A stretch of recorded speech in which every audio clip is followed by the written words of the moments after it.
semakin malam semakin panas ya, semakin seru. Saya kira soal masalah-masalah bangsa, soal masalah-masalah perhubungan, masalah undang-undang cipta kerja, saya kira nggak perlu kita ulas lebih banyak. Karena kawan-kawan sekalian udah bergerak sebenarnya kan, udah tahu problem utamanya. Jadi problem utamanya itu adalah rezim Jokowi, yaitu rezim yang bukan rezim rakyat, tapi dia ada rezim kaki tangan, rezim boneka. Dari secara umumnya itu kan tadi disebut ini dari rezim dari oligarki. Praktek oligarki itu siapa? Oligarki itu adalah para tuan tanah besar, para kapitalis, ya kan gitu. Itu yang mengendalikan, termasuk kapitalis monopoli asing gitu ya, yang mengendalikan seluruh negeri ini. Dan rezim Jokowi itu hanyalah boneka, hanyalah pelaksana dari kepentingan mereka ini, bukan kepentingan rakyat. Seperti yang disampaikan oleh Pak Isnur tadi, menuangkan, mengimani, ya kan, sampai melaksanakan daripada konstitusi dan Pancasila itu di dalam praktek keseharian. Ya. Jadi bagi kita undang-undang Omnibus Law itu adalah sebenarnya legalisasi dari praktek ilegal selama ini yang dilegalisasi oleh negara. Jadi barang yang sebenarnya haram tapi dihalalkan oleh negara pada saat itu, ya. Dan disertifikasi oleh negara atau oleh rezim Jokowi lah. Waktu itu oleh rezim Jokowi, ya kan? Dan itu berhasil dari mana kawan-kawan bisa adanya undang-undang yang macam begitu, yang buruk rupa, ya kan? Itu dari mana? Itu adalah dari praktek hasil KKN. Bukan kuliah kerja nyata ya, tapi adalah dari praktek kolusi dan nepotisme. Karena tidak akan mungkin lahir satu regulasi yang jahat gitu ya, yang tidak berpihak pada kepentingan rakyat. Tidak kalau kata Pak Jumur itu tidak berkhidmat kepada konstitusi dan tidak berkhidmat kepada rakyat, tapi berkhidmat kepada siapa? Kepada oligarki. Karena dengan begitulah rezim ini mendapatkan keuntungan. Maka saya kira memang ini menjadi tugas kita bersama, bagaimana melakukan perlawanan yang terus-menerus, ikhtiar yang terus-menerus. Saya kira banyak gagasan tadi yang sudah disampaikan oleh kawan-kawan sekalian tentang cara dan lain sebagainya. Ya betul bahwa tidak akan mungkin situasi ini berubah ketika tidak ada perlawanan daripada rakyat. Kita udah tahu bahwa kan undang-undang itu dibuat untuk bisa dilaksanakan oleh rakyat. Ketika dia berkhidmat kepada rakyat, ketika membuat undang-undang aja sudah ditolak rakyat, harusnya jangan diteruskan. Karena rakyat berarti tidak menyukai itu. Tapi ini kan dipaksa dengan berbagai macam cara. Itulah. Misalkan sekarang ya, jangan dianggap ini adalah libur nasional dan itu adalah kita akan ngasih walaupun libur nasional. Tapi banyak pengusaha yang juga disokong oleh kekuasaan, liburnya diperpanjang jadi sampai tanggal masuk lagi tanggal 2 Mei. Nah ini kan tugas kita bagaimana meyakinkan itu kepada anggota-anggota kita, kepada publik. Liburnya diperpanjang. Nah, menurut saya ini penting dari ngobrol yang lebih serius, ya, sampai pada hal-hal yang lebih detail.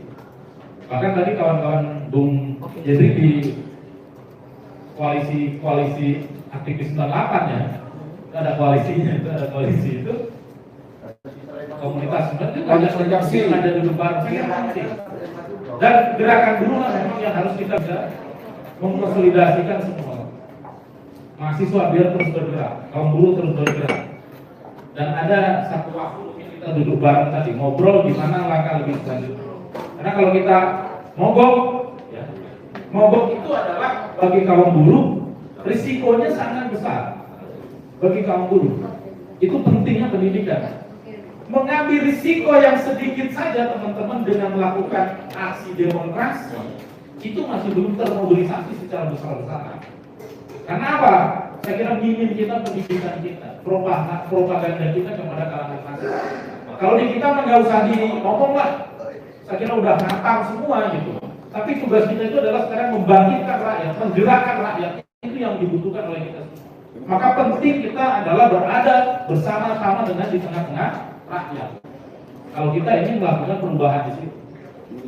Ya kalau kita udah, saya kira udah nggak meyakinkan, nggak meragukan lagi semuanya itu disuruh aksi besok aja. Mungkin setelah Idul Fitri disuruh aksi aja kita akan aksi kalau kita.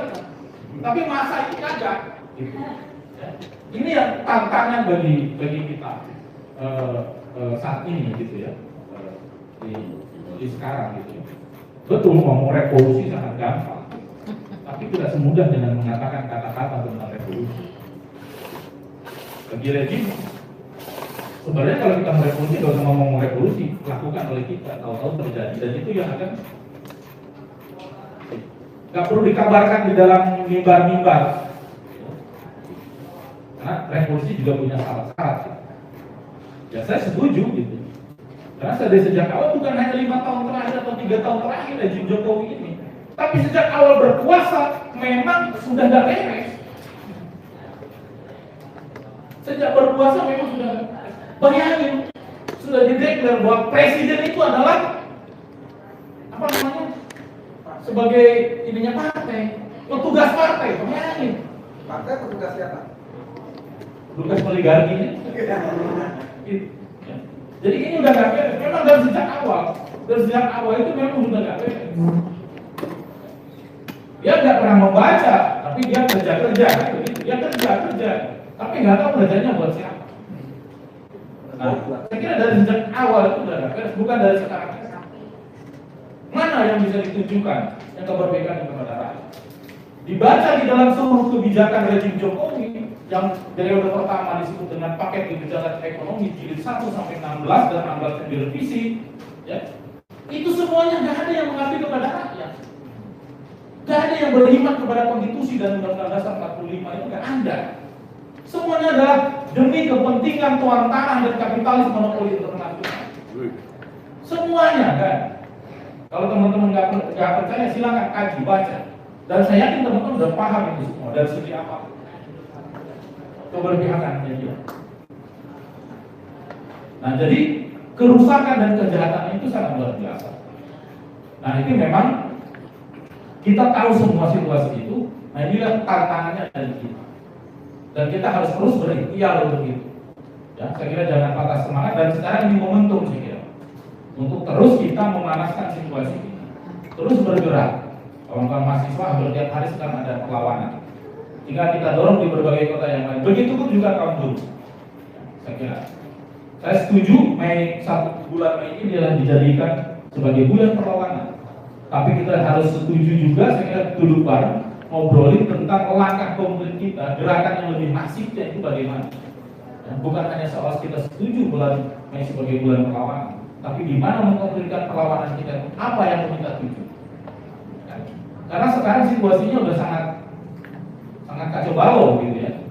Udah pemilu mau ditunda lah, inilah itulah gitu ya. Memang rejimnya udah sangat dahsyat gitu. Nah, itu saya kira kawan-kawan sekalian dari saya, jadi saya ya mengajak kita tetap terus, saya kira harus terus memperkuat persatuan kita. Nah, kuat atau enggaknya itu tergantung lem, seperti perekapnya kan. Nah, jadi itu tergantung lem gitu. Nah, disampaikan ke Pak Arif itu tergantung lem sebagai perekapnya gitu. Jadi penting di sana semua kelompok, semua elemen yang memang saya kira sekarang rakyat sebenarnya sudah muak. Tinggal menunggu kita bagaimana memimpin itu semua untuk terjadi sesuatu.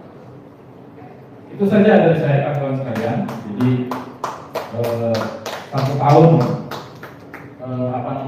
aliansi yang Juta Buruh ini saya kira banyak hal yang menjadi penting untuk kita pelajari bersama.